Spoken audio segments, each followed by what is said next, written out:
All right, boys and girls, here we are, day 16, November daily math. Did you guys check that? Was that right? Can't wait to hear it. Fill in a number to make the number sentence true. So inside of this box, we need to have a number that is greater than 538. Any number.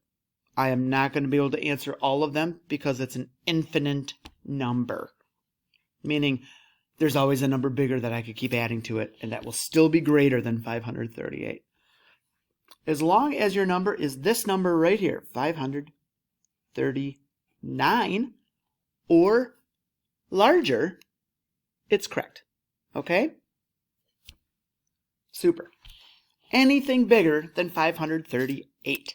Okay. Number 2, how many minutes are in 2 hours? So first we need to figure out how many minutes are in 1 hour. So I look around the clock here and I see 5, 10, 15, 20, 30, 40, 60. So 1 hour equals 60 minutes, okay? So if 1 hour is 60 minutes, 2 hours would be 60 minutes and 60 minutes. So let's add those two together since we're combining the 2 hours. 0 plus 0, number's the same. Zero's the game. Oh, that never gets old hearing it. 6 plus 6 equals 12. I guess the number's the same. Zero's the game. That's only in subtraction, right? So 120 minutes. If you want to write it in, that would be fine too. Okay. In the bar graph above, how many players attended the tryouts for all 3 sports? Write the equation and solve. So let's start with this one, okay? So football, there were 50. And then we're combining them, so we're going to add the numbers, right? We already said soccer was 35. And lacrosse, 45. So we're going to add all those numbers together to get our answer, okay? So let's add up our ones column. 0 plus 5 plus 5. 5 plus 5 is 10, so I'm going to put a 0 here. And then I'm going to put a 1 over top of one of my tens column. I have 5 plus 3 plus 4 plus 1. Well, 4 plus 1 is 5. 5 plus 5 is 10.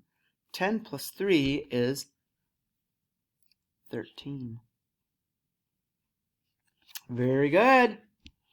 All right. 130 players. All right, number 4, complete. Complete the first fact. Then write 3 related facts. So 4 times 3. 4 threes.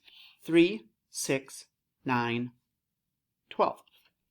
That is 4 threes. So now remember we have to cross them, right? We flip-flop them. This time, instead of writing 4 times 3, we're going to write 3 times 4. And that also is going to be the same answer as 12. Anyone remember the name of that property that lets us switch them back and forth like that? Do you remember? Think of a domino. Either way you hold it, it's still going to be the same, right? Commutative property. Commutative property. Okay, here we go. 12, kind of like subtraction now. Our largest number has to be first when dividing, right? So 12, and we'll go divided by 4 equals 3. And then 12 divided by 3 equals 4. Notice 3, 4, and 12, they have that relationship. They're all together, right?